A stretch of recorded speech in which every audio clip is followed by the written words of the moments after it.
So where does the race go from here? And what do all these people deciding not to enter the race say about the party's electoral prospects? Let's bring in MPs who have decided who they are going to support. Francesco Sobera is a Liberal MP from Ontario. He'll support Mark Carney. Alexandra Mendez, a Liberal MP from Quebec, will support Chrystia Freeland. And Pam Damoff, a Liberal MP from Ontario, will support Karina Gould. Hello to all three of you. Thank you for making time for the conversation. I appreciate it. Mr. Sobera, I will start with you. And I actually wanted to pick up on something Christy Clark said in her announcement today. She said the timing of the Prime Minister's resignation just did not leave enough time for the party to build a process that will renew and grow our party. Doesn't she have a point? Good evening, Vassy. To all due respect to ex-Premier Clark, the way I look at it, we are in a leadership race. We do have a path that candidates can present themselves.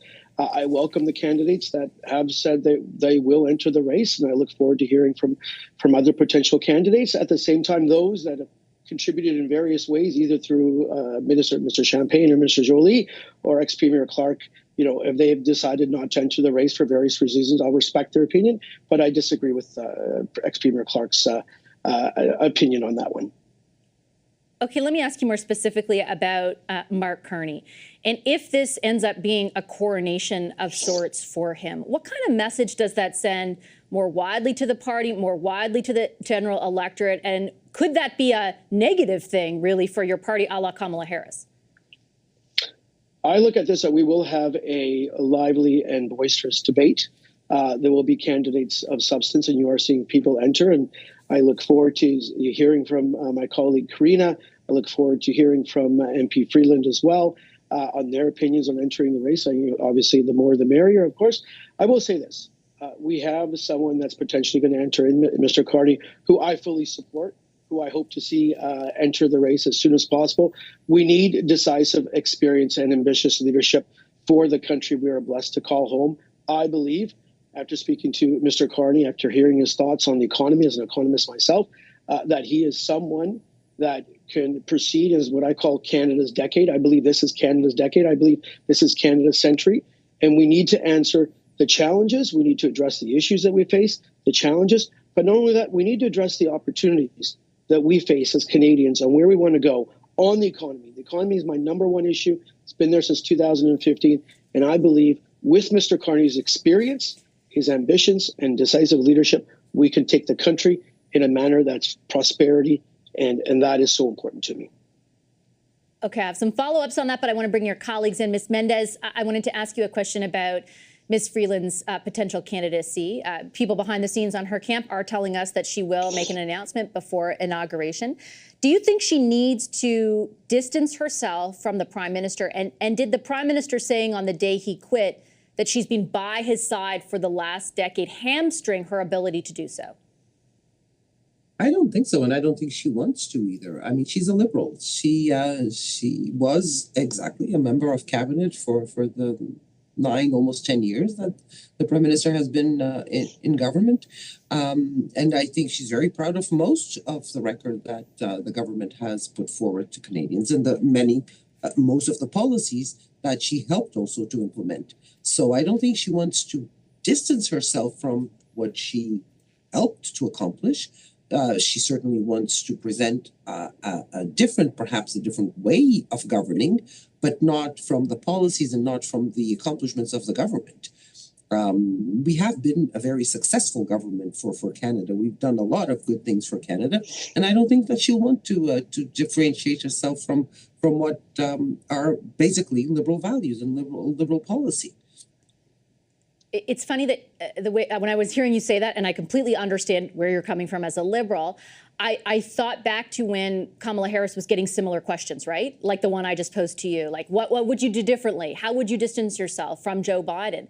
And she essentially said, I remember in one interview that ended up being, kind of a pivotal point in the campaign, that she wouldn't do anything differently. It sounded like she really believed that. The problem is, though, Joe Biden and Kamala Harris believed they were on the right track and doing the right things, the country took a different view.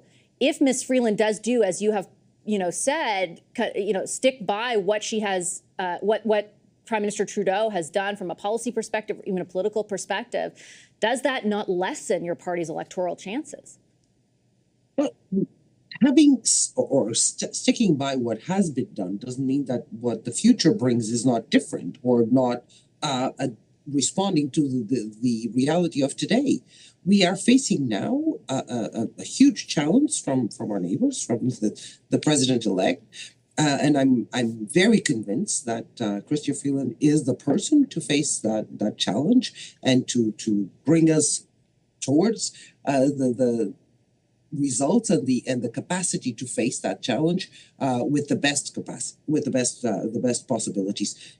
Chrystia has an incredible experience and knowledge of the U.S. Political system, of the U.S. financial system, and of all the economic opportunities that lie between the exchanges between the two countries. And I think she would be the best placed to face that.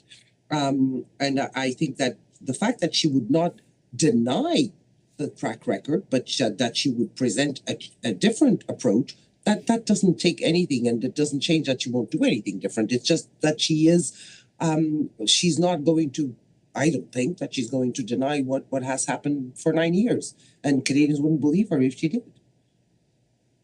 Let me pick up on that, Ms. Damoff, and ask you if Karina Gould ultimately enters this race and it becomes a race between two ministers then and a Liberal Party economic advisor. How do you sell a narrative of change if, in fact, as public opinion polls show, that's what Canadians are demanding?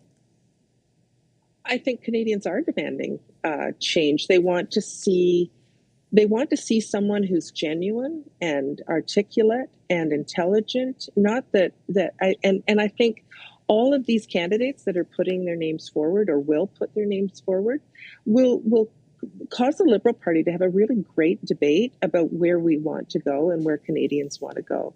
And, you know, when Karina told me she was thinking of running, I was really excited because she connects with people in a way that very few people are able to. I mean, we're neighbors, our riding, so I've seen her closely since 2015. And, you know, whether it's seniors or whether it's young people, Karina has a way of connecting people together, and I think it's really exciting that she's considering running. Can I quickly just ask you as a follow-up, is she going to be able to raise the $350,000? And that's no shade to Minister Gould, whom I've interviewed on numerous occasions, but Chrystia Freeland and Mark Carney are, if you look at, again, polls that have been done even as recently as by Leger over the past few days, like clearly front runners in the race. Well, I mean, I don't think she'd be looking at doing this if she wasn't prepared to raise the money. And, you know, when I was little, my dad used to tell me the story of the little engine. And the little engine went up the mountain and he said, I think I can. And he got over the top and he said, I thought I could. And if anybody embodies that, it's Karina Gould. You know, she does the work. She works hard. She inspires people. And I have no doubt that she'll be able to do whatever she needs to do to be really competitive in this race and win it. I just have time for one quick question for each of you. So, Mr. Severa, I wanted to ask you about Mark Carney's declaration there on The Daily Show that he's an outsider. Why is he trying to sell himself as an outsider? Isn't being the party's economic advisor the ultimate insider role? Well, he's been the economic advisor, I think, for 4 months to the Liberal Party of Canada. But when you look at his experience, his resume, you know, he was appointed by the former Prime Minister Harper, who spoke very highly of him and served as Bank of Canada governor and served during the time of the financial crisis. And I worked in New York City and back in Toronto during the financial crisis. And Mark Carney was front and center in handling the financial crisis, which impacted, you know, the United States and Canada and across the world. We all remember 2008, 2000, and he was there. That experience and the experience of being the governor for the Bank of England, that pedigree. And, you know, we in Canada talk about successful Canadians. Mark Carney is someone who, you know, has a family, grew up in Canada, went to university, did well for himself. I'm not debating his success. It's just the idea that he's an outsider. Well, he look, the fact of the matter is that, you know, during the early years of our in tenure and power, you know, Mark Carney was doing other things with his career. And he is an outsider. He's not sitting in cabinet right now. He's not an elected member of parliament. He is an outsider. He is someone who's coming to the table with a lot of experience, a lot of ambitions, and someone that I look to and say, facing the challenges that we face today, decarbonization, globalization, the shift in geopolitical politics, what's happening down in the States, right-wing populism, someone who understands the world, someone who understands what's happening here in Canada and where we need to take Canadians in Canada and meet Canadians where they're at. Canadians today are not where they were in 2015. Where they are today, I believe Mr. Carney understands it. I've had an extensive conversation with him, and I believe he is best positioned to take Canada forward and take the Liberal Party of Canada forward. Ms. Mendez, if Mr. Carney is going to position himself that way in a campaign, I think the comparative he's trying to draw is one where Minister Freeland is the ultimate insider if he is a quote-unquote outsider, which, of course, as you just heard, I think a lot of Canadians would challenge the merit of that characterization. But still, that's the framing, it looks like, of the leadership race. Ultimately, do you think that is a successful narrative for Mark Carney, given the feelings of Canadians right now toward Justin Trudeau and your government? I'm not going to comment on Mr. Carney's candidacy because I don't actually know him, so I've never met with him or had a conversation with him. But I will say for Chrystia Freeland, she is an MP. She has been an MP for 13 years or 12 years now. She can get to the House of Commons on the 24th of March and read a speech from the throne, from the seat of the Prime Minister.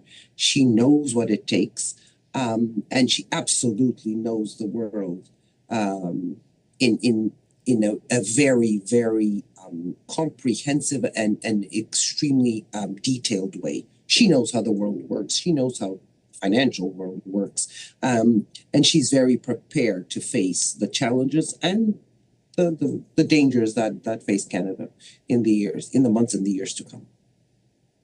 Ms. Damoff, last word goes to you.